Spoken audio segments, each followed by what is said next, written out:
김윤경의 생생경제. 안녕하세요. 김윤경입니다. 전세난이 극심해서 30대들이 서울에서 밀리고 있습니다. 주로 집값이 싼 경기도로 가는데요. 30대면은 핵심 경제활동 인구인데 도시에서 이들이 줄면 경쟁력이 약화될 수 있습니다. 그래도 전세난도 계속될 것 같고요. 또 젊은 서민들의 밀려나기도 계속될 것 같습니다. 땅콩 회항 논란 속에서 조현아 대한항공 부사장이 보직에서 사퇴한다고 밝혔습니다. 밀린 것 같지만 사실은 그렇지도 않습니다. 부사장 직함과 등기이사 자리는 유지하니까요. 언제든 다시 돌아올 수 있거든요. 사과도 직접 안 하고 사퇴도 이런 꼼수를 쓰고 세련되진 않네요. 현금 서비스를 자꾸 받거나 또 액수가 크면은요. 신용등급 밀립니다. 금융당국은 카드사들이 현금 서비스 영업을 할 때 이걸 잘 알리지 않고 있어서 제동을 걸었습니다.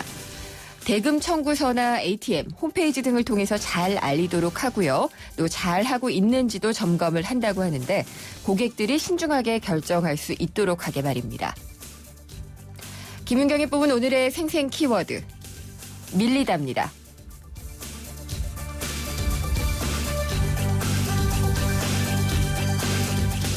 네, 저희 생생경제가 준비한 오늘의 경제 이슈입니다. 2부에서는요. 대중교통 요금 인상에 대해서 짚어보겠습니다. 서울시가 버스와 지하철 요금을 2년마다 올릴 예정이라고 밝혔죠.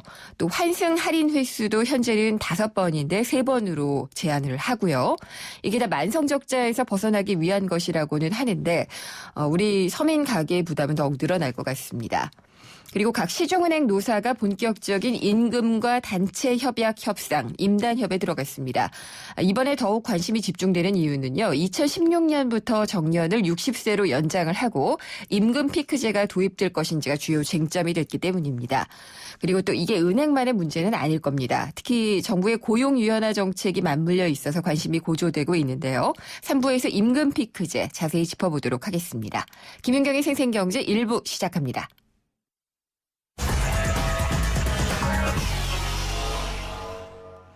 네, 오늘도 증시 상황 알아보겠습니다. IBK 투자증권의 서동필 투자전략팀장입니다. 안녕하십니까? 네, 안녕하세요. 예, 오늘 시장은 어떻게 끝났나요? 오늘 시장 상당히 부진했습니다. 네. 코스피는 25.39포인트, 1.29% 하락해서 1945.56포인트를 기록해서 1950선을 내줬고요. 코스닥은 4.61포인트, 0.84% 하락해서 541.96포인트에서 마감을 했습니다. 거래소 시장에서는 외국인 투자자들이 1,520억 원, 기관이 766억 원, 기관과 외국인이 모두 매수에 나서면서 지수의 하락폭을 1% 넘게 만들었고요. 코스닥 시장에서도 외국 기관 투자자 317억 원 정도 매도율을 보였습니다. 반면에 다행스러운 부분은 외국인이 200억 원 정도 주식을 사주면서 코스피에 비해서는 코스닥의 낙폭이 상대적으로 작았다. 이렇게 정리할 수 있겠습니다. 네, 오늘 외국인들도 팔았다고 했는데 외부 변수들 영향을 좀 받은 것도 같고 그렇네요. 네, 말씀하셨던 것처럼 아무래도 지난 간밤에 있었던 해외 증시의 불안함이 우리나라 증시에 옮겨올 수밖에 없었다. 이렇게 보여지는데요.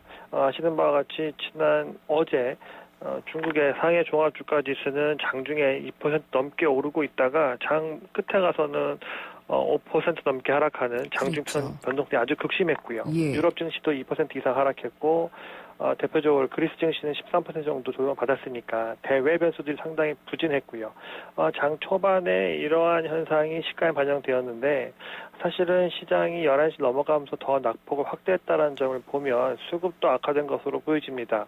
외국인 투자자들 선물 시장에서 만계약 이상 매도 우위를 보였고요. 네. 이로 인해서 프로그램 매물이 한 1,400억 원 정도 출하가 됐습니다. 이 프로그램 매매는 가격을 보고 매도를 하는 게 아니라 그냥 체결되는 가격으로 계속 매매가 되는 형태이기 때문에 더 대형주들에 대한 매도 압력이 더 가중되면서 낙폭이 커졌다. 이렇게 정리해 드릴 수 있겠습니다. 네, 유럽도 그렇고요. 중국이 그 급락을 한 것을 우리나라에는 어떤 식으로 부정적으로 영향을 주게 되는 걸까요? 지금 중국은 최근까지는 아주 증시가 활황이어서 네. 금융주를 중심으로 상당히 가파르게 올랐는데요.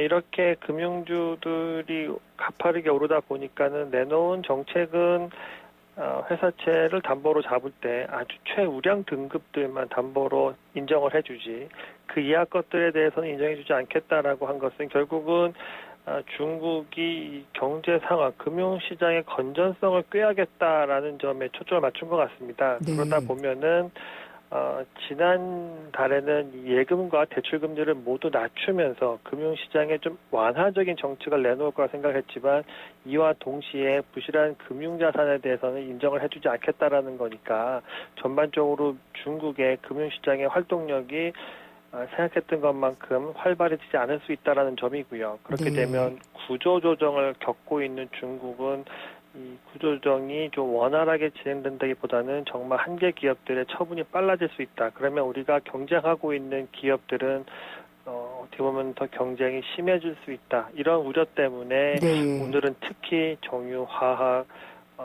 철강, 조선 이런 업종들 낙폭이 컸다. 이렇게 이해하시면 될 것 같습니다. 네. 그리스나 유럽 영향은 계속할까요? 그리스는 사실 정치적인 영향으로 좀 불거졌기 때문에요. 네. 다음 주에 이제 대통령을 뽑는 이 총선이 어떻게 진행될지, 대선이 어떻게 진행될지 좀 봐야 될 것 같습니다. 그 전까지는 계속 그리스는 좀 시끄러운 문제를 안고 갈 수밖에 없어 보입니다. 하지만 독일 증시가 유럽의 축이라고 본다면은 어제 낙폭은 좀 과했다고 보여지기 때문에 주식시장 자체만 놓고 보면 아마 낙폭은 좀 많이 될 거라 생각을 하고 있고요. 지금 중국 증시도 한 2% 조금 안 되게 반등을 보이고 있기 때문에 어제와 같은 극심한 변동성은 다시 재현되지는 않을 거다라고 보고 있습니다. 네, 알겠습니다. 오늘 말씀 잘 들었습니다. 감사합니다. 네, 감사합니다. IBK 투자증권의 서동필 투자전략팀장이었습니다.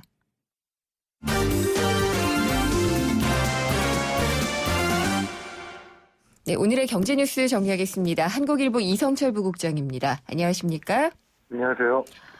작년에 출산율이 다시 하락세다 그랬는데 이게 계속 하락하고 있었던 게 아니라 좀 올랐었던가요? 예, 최근에 반등을 했다가 다시 지금 꺾이는 모양새인데요. 예.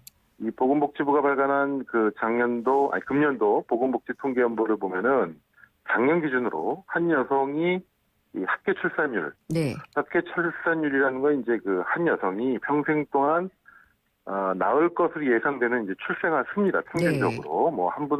한 명을 낳는 여성도 있을 거고, 두 명을 낳는 여성도 있을 거고 하겠지만 어쨌든 평균적으로 낳을 것으로 예상되는 출산율이 1.19명입니다. 네.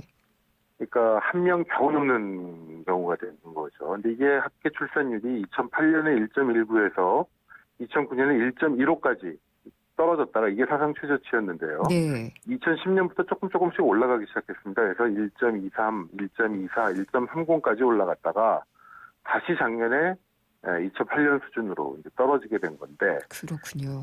여기도 아무래도 이제 사회 환경적인 변화, 특히 또 경기 침체 이런 부분이 있고 직접적으로는 경기가 어렵고 또 취업 연령이 늦어지다 보니까 결혼을 자꾸 늦게 하게 되고. 결혼을 늦게 하게 되면 연쇄적으로 아이 낳는 연령이 높아지게 되지 않습니까? 네.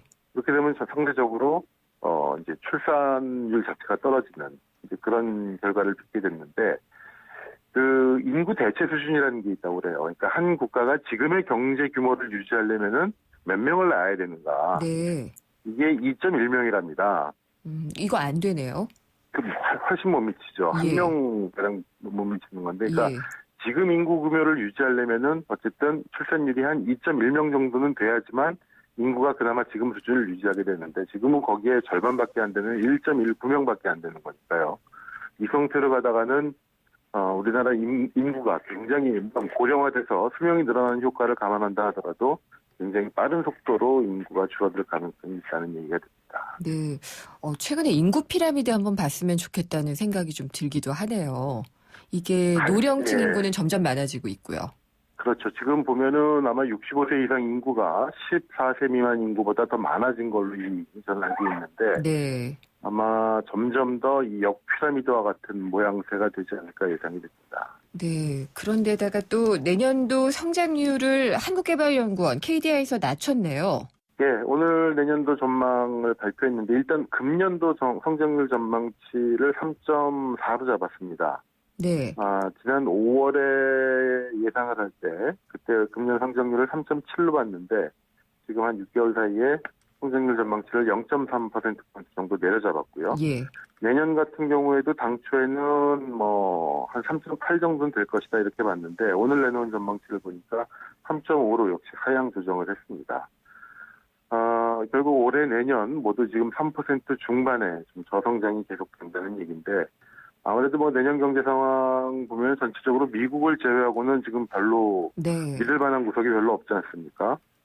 그러다 보니까 우리나라도 연쇄적으로 영향을 받을 수밖에 없고 또 우리나라 내에서도 지금 별로 좋지가 않기 때문에 성장률이 어쨌든 3.5 밑으로 떨어지는 올해도 그렇고 내년도 경우에 따라서는 더 내려갈 수 있다는 전망이 나오는데 이런 얘기를 했습니다. 현 시점에서 내년을 전망하는 건 불확실성이 더 크다 이런 네. 얘기까지 했다고 하니까 어떻게 보면은 전망 자체가 불투명한 물론 이거보다 좋게 나올 수도 있겠습니다만 그거보다는 이거보다 더 나빠질 수 있다는 쪽에 조금 더 무게를 두고 있는 그런 느낌입니다.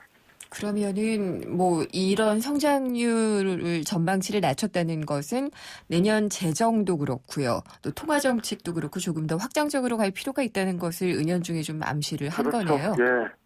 정책 자체는 아마 그럴 수밖에 없을 것 같습니다. 지금 재정 정책도 이미 넉넉하게 짜놨지만 그중에 지금 어제 나온 정부 발표를 보면은 68%를 상반기에 쓰겠다고 그랬거든요. 네. 대부분의 예산 집행을 내년 상반기에 집중하겠다는 얘기고 통화정책도 뭐 추가 금리 인하 가능성이 여전히 열려 있는 상태고 물론 그런 것들이 효과를 낸다면 성장률이 높아질 가능성도 물론 그런 기대도 해도 될 것 같긴 합니다. 뭐 조기에 좀 많이 그런 것들을 펼쳐야 하반기에 낮아지는 것을 또 막는 그런 효과도 있을 테니까요. 그렇습니다. 예, 걱정이네요. 이게 정말로 내리니까요. 네.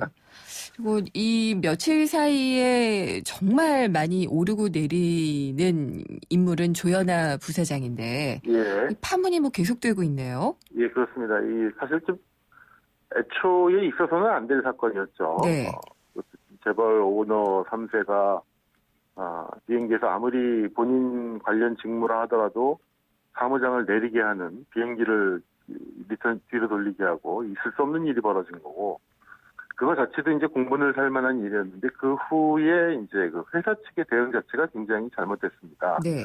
그냥 깨끗하게 잘못됐다 사과합니다라고 했으면은 그나마 이 성난 민심을 조금 누그러뜨릴 수 있었는데 그 사과는 한다고 그러면서 자꾸 이제 그래도 적법한 행동이었다 이런 식으로 얘기하니까 이게 과연 사과 맞느냐 네. 이런 여론이 굉장히 일었었고 그것 때문에 어제 조현아 부사장이 결국 그 모든 보직에서 사퇴를 한다고 밝혔죠. 직함을 내려놓지는 않았더라고요. 그렇습니다. 근데 예. 그 부분에서 바로 이제 물러난다고 했으면서 보니까 맡고 있는 직책만 보직만 물러났지 부사장직 그대로 유지하고 다른 계열사 대표직 그대로 유지하고 이게 과연 이 역시도 반쪽 사퇴 아니냐 또 이 여론에 지금 문매를 맞고 있는 상황인데 이런 반응을 예상을 못했을까요? 그러니까 전반적으로 좀 민심을 잘못 읽은 그런 부분이 있고 회사 쪽으로서 회사 입장에서는 민심도 달래면서 또 오너도 보호하고 이 두 가지 상충되는 부분을 하려다 보니까 결국 자꾸 그 악수만 두는 어떻게 보면은 이 초동 대응을 잘했으면은 그나마 잘 마무리가 될 수 있었던 것을 자꾸 일을 키우는 그런 상황이 돼버렸는데 그러다 보니까 일각에서는 지금 이 대한항공이 추진하고 있는 경복궁 옆에 7성급 특급 호텔 이것도 여기에 영향을 받는 거 아니냐 이런 얘기가 지금 나오고 있다고 합니다. 근데 공교롭게도 이 대한항공이 추진하고 있는 그 7성급 호텔 같은 경우가 이 조현아 부사장의 소관 업무라고 그래요. 그렇다고 하죠. 예, 이 호텔 신축 업무를 조현아 부사장이 총괄을 했고 지난 9월에 있었던 기자간담회에서도 여기에 복합 문화단지 호텔이죠. 7성급 호텔을 짓는다는 목표에 변함이 없다. 그러면서 이 호텔 건립에 강한 의지를 표현하기도 했는데 사실 이게 조금 이 부지가 어디냐면은 경복궁 옆에 옛날 미국 대사관 숙소 부지죠. 거기를 이제 대한항공이 사가지고 여기에다가 이제 7성급 초고급 호텔, 그리고 대한항공 쪽에서 호텔이라기보다는 복합문화시설이다 이런 얘기를 하는데 그걸 지으려고 했는데 이제 주변에 학교가 있다 보니까 네. 현행 법상 이제 그 학교 주변에는 관광 호텔을 지을 수 없다 이런 규정이 있어가지고 지금 몇 년째 이 부분이 진척을 못 되고 있고 국회에서 어쨌든 이거를 조금 좀 풀어주기 위해서 여러 가지 관련 법안도 지금 추진하고 있는데 그래서 정부에서도 어쨌든 이거는 무슨 이런 속칭 러브 호텔도 아니고 결코 이걸 학생 유해 시설로 볼 수 없다 이런 쪽으로 해서 정부도 많이 해주려고 하고 있는데 문제는 이제 이 사건이 터지다 보니까 네. 결국 정부가 대한항공에 힘을 실어주는 그러지 않아도 이제 재벌 특혜 얘기가 있었는데 그 비난 여론에도 불구하고 호텔 신축에 대해서는 정부가 지원을 하려고 했지만 결국 이 사건이 터지면서 거기에 또 불똥이 튈지 모른다. 네. 지금 재계에서는 이런 관측이 나오고 있다고 합니다. 국토부도 이제 조현아 부사장을 직접 조사하겠다라고 말은 하고 있는데 어떤 조사를 해서 어떤 결과가 나올지도 사실 잘 모르겠어요. 예, 그렇습니다. 네. 오늘 말씀 잘 들었습니다. 감사합니다. 네. 한국일보의 이성철 부국장이었습니다.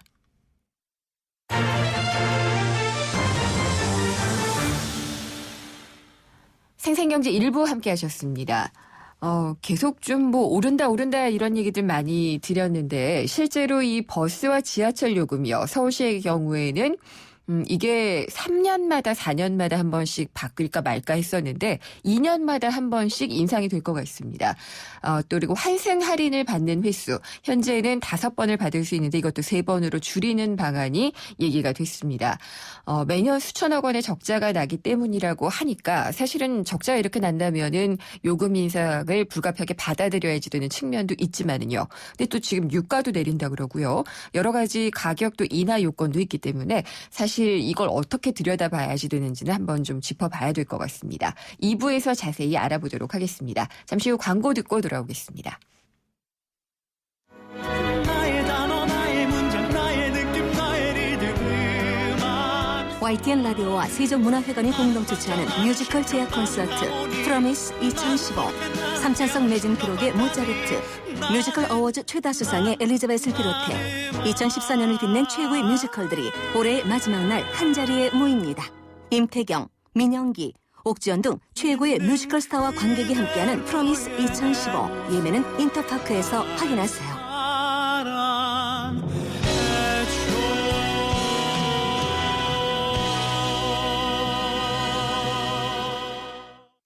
한 발 빠른 경제 뉴스, 한 뼘 깊은 경제 이슈, 한 번 물면 놓치지 않는 끝까지 가는 인터뷰. 지표 MC 김윤경의 생생경제.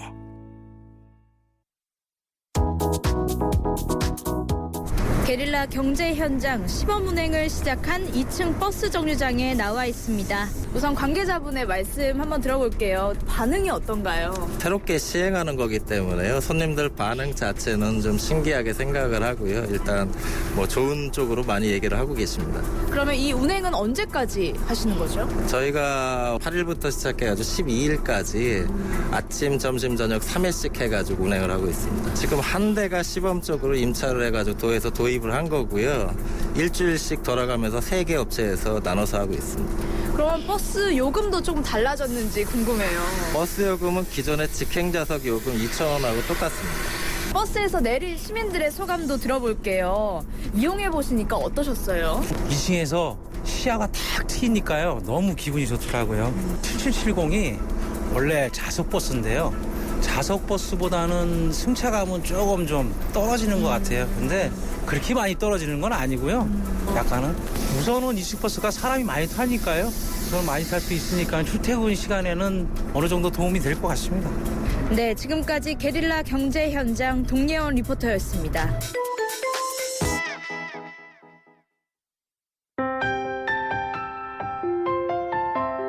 봄봄봄봄 봄이 왔어요. 우리의 마음속에도 봄봄봄봄 봄이 왔어요. 12월인데? 봄이 왔어요. 당신의 봄 삼성화재. 김윤경의 생생경제.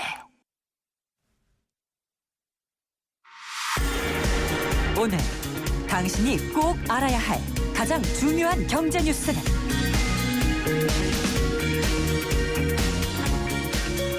서울시 대중교통요금 2년 갱신 인상 논란입니다.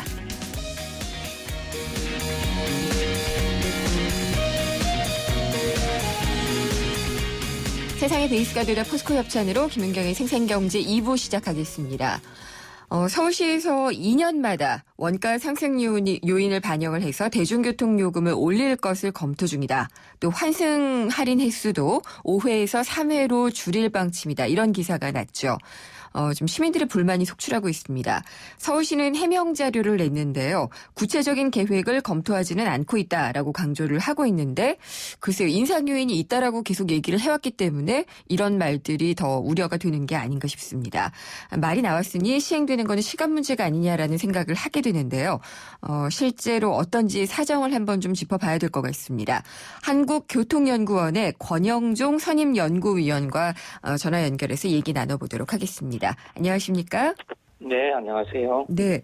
이 서울에서 최근 10년 동안 대중교통 요금이 인상된 게 3번이더라고요.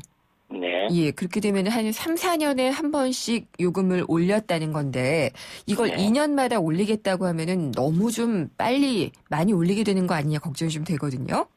네. 지금 그 현재의 그 요금 체계 네. 하여서 이제 요금 인상만 얘기하면 이제 상당히 문제가 되는데요. 네. 여보세요? 네, 말씀하세요. 예.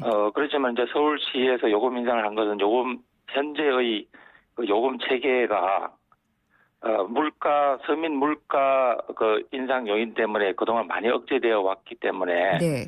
그로 인해서 이제 그 서울시에서 재정 지원하는 것 때문에 재정 부담도 많이 되고 또 운영자 입장에서는 그 적자로 인해서 이제 서비스를 제대로 제공하지 못하고 그럼으로써 결국 시민들도 제대로 된 서비스를 받을 수 없는 어떻게 보면은 그 이용자들 시민 그다음에 운영 업체 그다음에 지자체를 포함한 정부 모두 지금 문제가 되고 있는 상황에서 이 요금 문제는 반드시 해결돼야 될 걸로 봅니다. 네. 어떻게든. 그러면은 연구위원님이 보시기에요. 물가 상승률을 그동안 많이 반영을 못했나요? 이 대중교통 요금이요?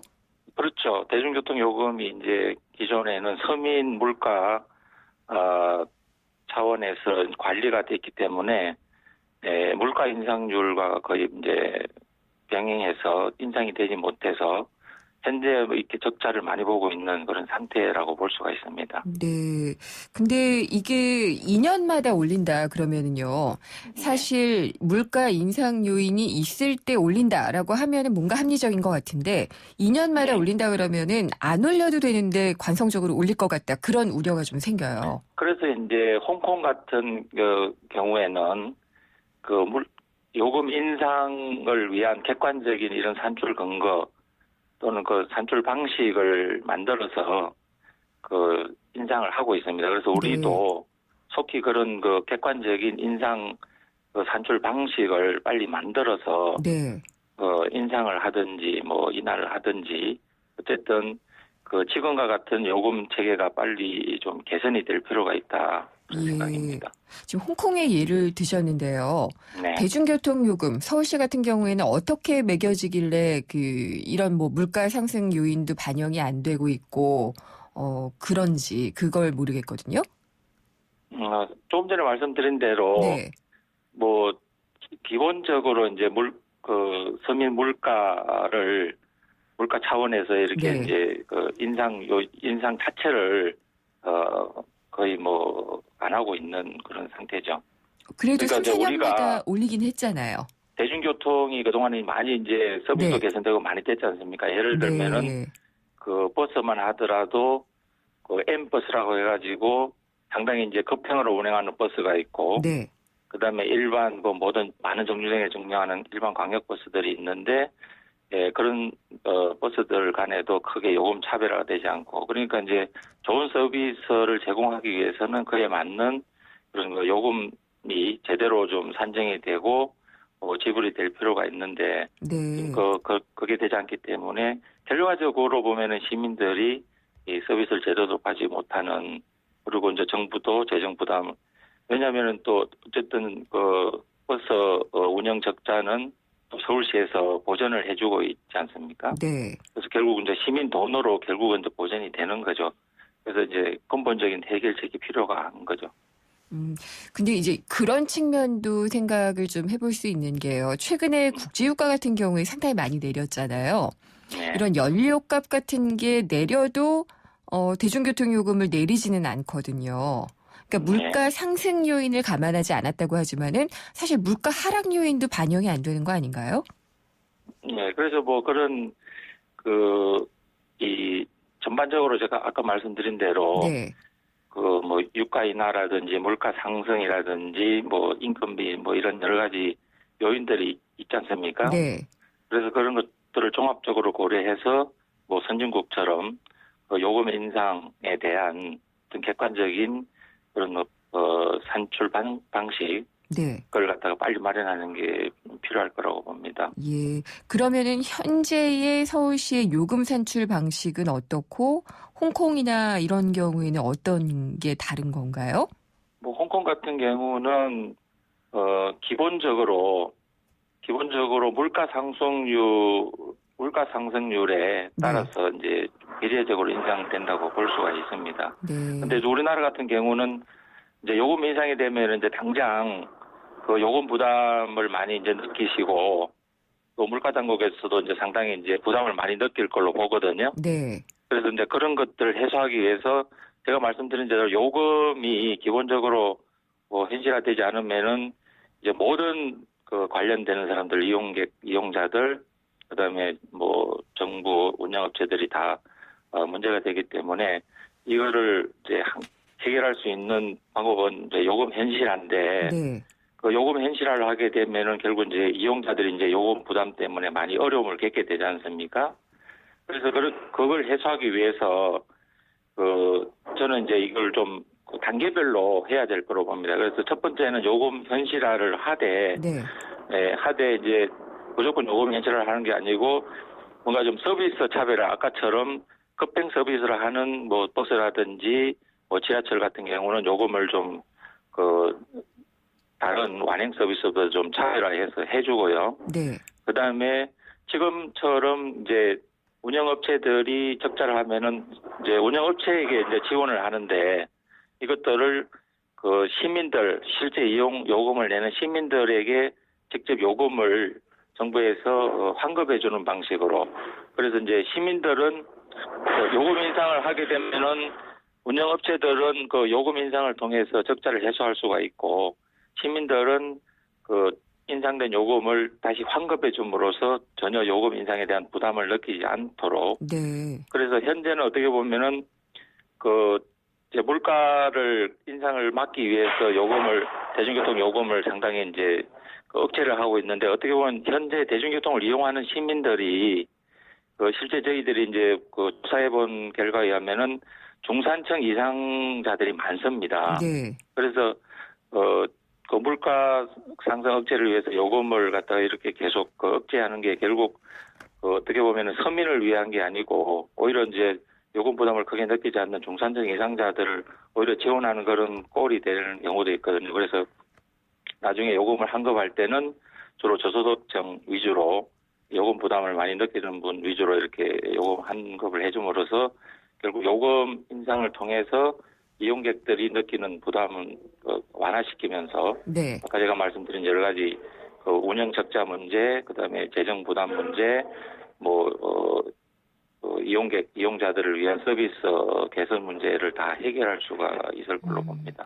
그럼 지금 서울시 버스 지하철 기본 요금이 한 1,050원대인데요. 네. 뭐 월초에 언론에서는 한 25 내지 30% 인상 얘기를 하면서 250원에서 300원 정도 인상을 할 것이다라는 이런 예상들이 좀 나왔었는데요. 네. 박사님께서 보시기에 이런 문제들을 다 현실화하기 위해서 요금 현실화를 하면 어느 정도가 적절한 요금대라고 보시나요?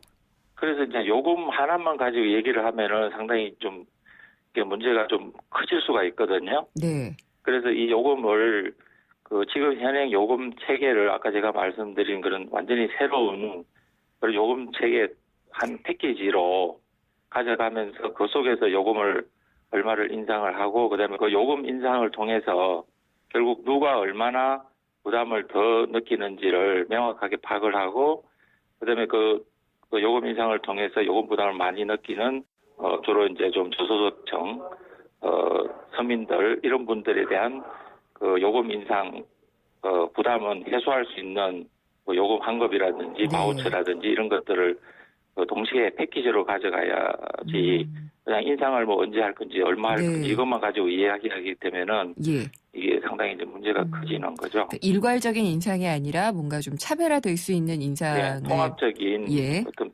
그 요금 인상과 요금 인상으로 인해서 나타나는 부담을 느끼는 소득 계층에 대한 그 요금 부담 경감 대책 이런 까지 포함하고 그다음에 서비스 차별화에 따른 요금 차별화 알겠습니다. 그런 것까지 다 해서 좀 이렇게 종합적인 검토를 한 다음에 요금을 인상하든지 뭐 이렇게 해야 된다 이 말씀이죠. 그럼 지금 언론에 흘러나오고 있는 2년마다 갱신을 해서 그렇게 하는 건 아까 제가 말씀드린 대로 너무 그냥 좀 건시안적으로 하는 게 아닌가 그거는. 알겠습니다. 종합적인 분석을 통해서 좀 알 필요가 있다. 네. 그러면은 박사님 말씀하시는 이런 통합적인 패키지 속에 혹시 그런 것도 가능할까요? 출퇴근 시간에는 조금 더 많이 받고 이런 탄력 요금제. 미국 같은 데 가보셔도 알지만은 출퇴근 시간에 러시아워 때 뭐 지하철 요금하고 그다음에 이제 낮 시간 대 사람이 많이 나올 때 요금이 어떻게 보면은 상당히 많이 차이가 나거든요. 뭐 예를 들면은 뭐 저도 한번 워싱턴을 가봤습니다만은 그 출퇴근 시간에는 한 5불 정도 하고 낮 시간 때는 3불 이렇게 해서 뭐 한 2배 이상은 차이 안 나지만 거의 한 4분의 3 정도? 3분의 2 정도 이렇게 차이가 많이 나거든요. 그래서 출퇴근 시간대에는 사람들이 이제 좀 많이 몰리고 혼자 가니까 오히려 그때는 요금을 좀 낮 시간대보다 좀 높게 책정하고 이렇게 하더라고요. 탄력적으로 요금제를 운용하는 것이 좀 실효성이 있을 걸로 보시는군요. 그렇죠. 근데 이게 버스, 지하철 적자 같은 경우에 이게 사실 서민들이 낸 것은 아닌데 방만하게 경영해서 낸 걸 수도 있잖아요. 근데 그걸 요금 인상으로 받아들이게 되면 아무리 탄력적이라도 지금처럼 버스 업체에게 계속 적자난다고 지원을 해줘버리면 방만 경영을 막을 수가 없어요. 왜냐하면은 적자 나니까 달라고 하면 또 줘야 되잖아요. 그런데 이제 이용객들 실제 이제 그 이용 시민들한테 지원을 하게 되고 버스 업체는 요금 인상을 통해서 그걸 보존해 주게 되면 버스 업체 간에 또 서비스 경쟁을 해서 서로 손님을 유치하려고 할 거고요. 여보세요? 알겠습니다. 그렇게 될 겁니다. 지금처럼 만약에 뭐 그 적자 난다고 업체에 제공하게 되면은 이런 모랄 해저드를 방지할 방법이 없을 겁니다. 그리고 뭐 업체들을 좀 합병할 필요가 있다. 그래서 대형화할 필요가 있다라는 얘기도 나오는데 그 점은 어떻게 생각하시나요? 뭐 대형화 뭐 그런 것들은 옛날부터 말씀이 많이 나왔습니다만은 그 대형화에 따른 또 여러 가지 또 부작용도 많이 있고 하기 때문에 그거는 좀 더 이제 좀 검토를 해봐야 될 것 같습니다. 알겠습니다. 당장 뭐 대형화가 꼭 좋다고는 말을 할 수가 없을 것 같아요. 잘 들었습니다. 말씀 감사합니다. 한국교통연구원의 권영종 선임연구위원이었습니다.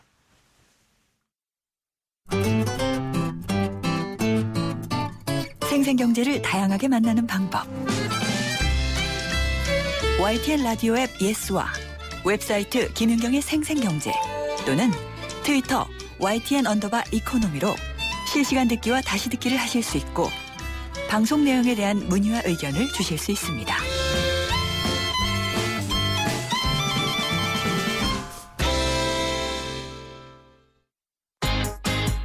생생 알짜 부동산.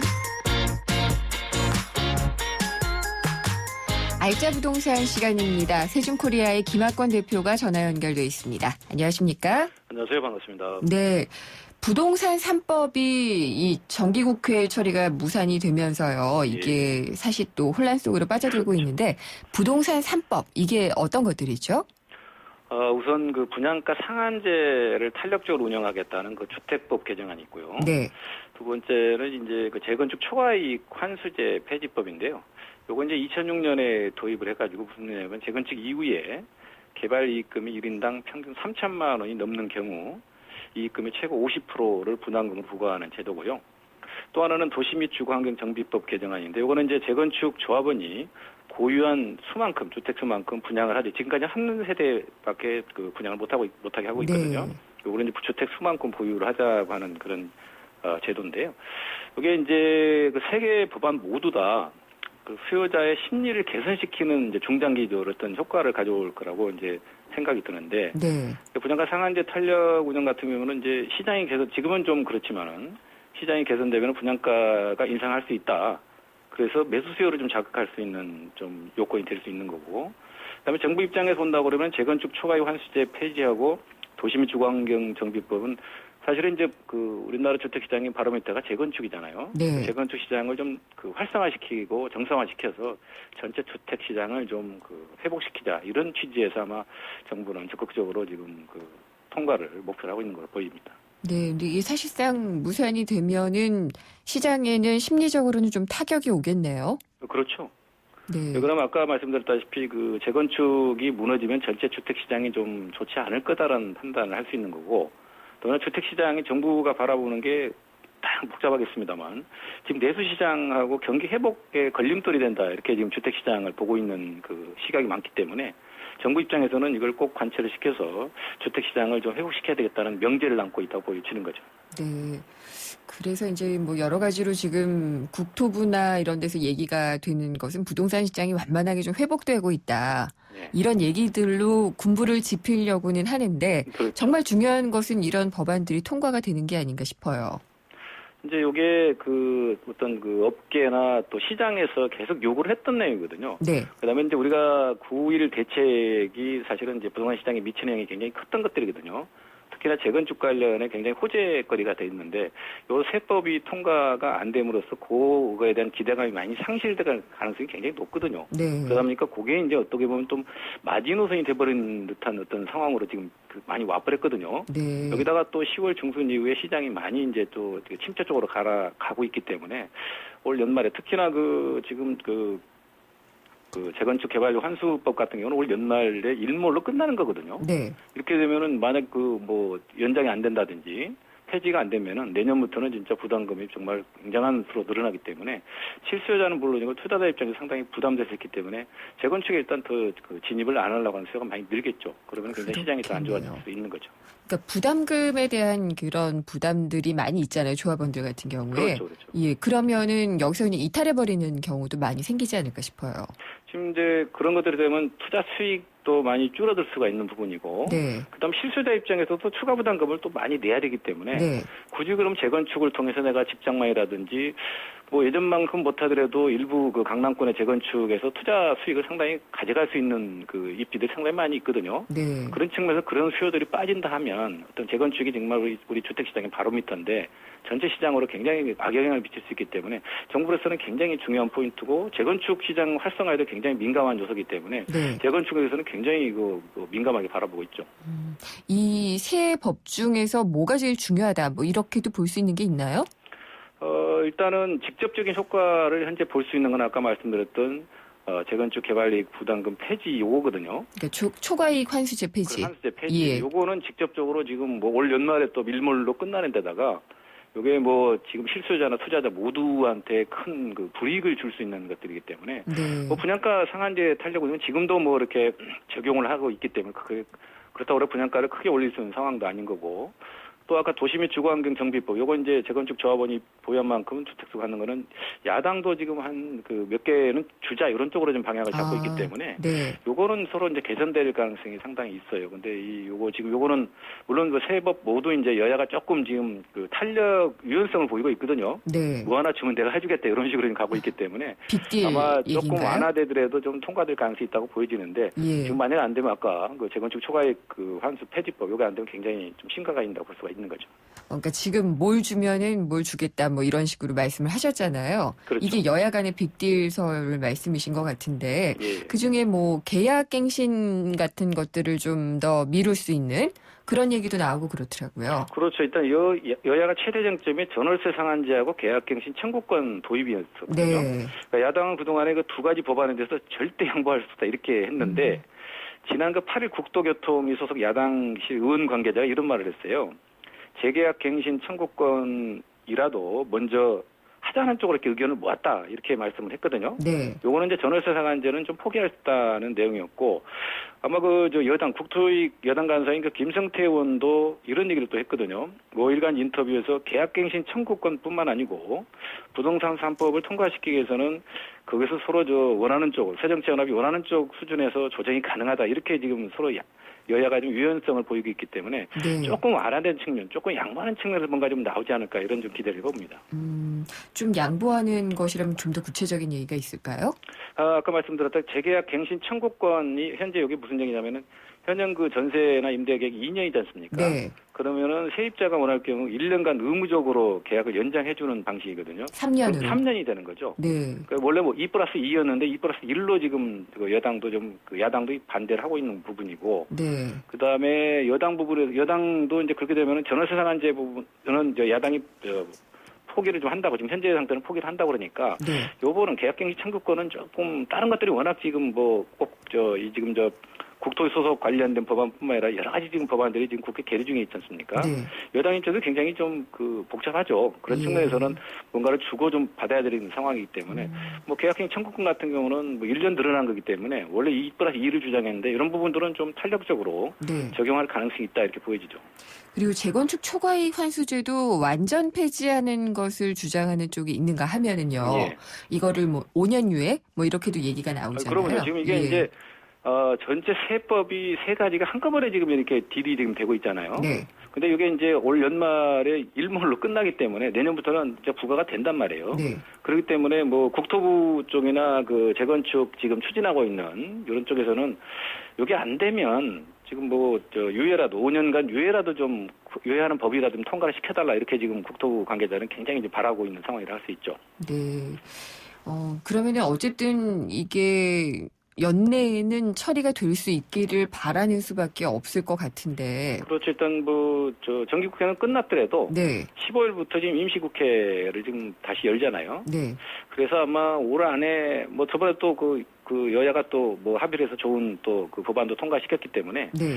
아마 이번에도 이런 좀 지혜를 발휘하면 사실 이게 지금은 그 세 가지 법안이 이게 참 분양가 상한제하고 그다음에 재건축 초과이익 환수 폐지법이 공교롭게도 2006년, 2007년에 도입된 것들이에요. 네. 그러니까 노무현 정부 때 도입된 거라서 현재 야당이 그때는 여당이었지 않습니까? 네.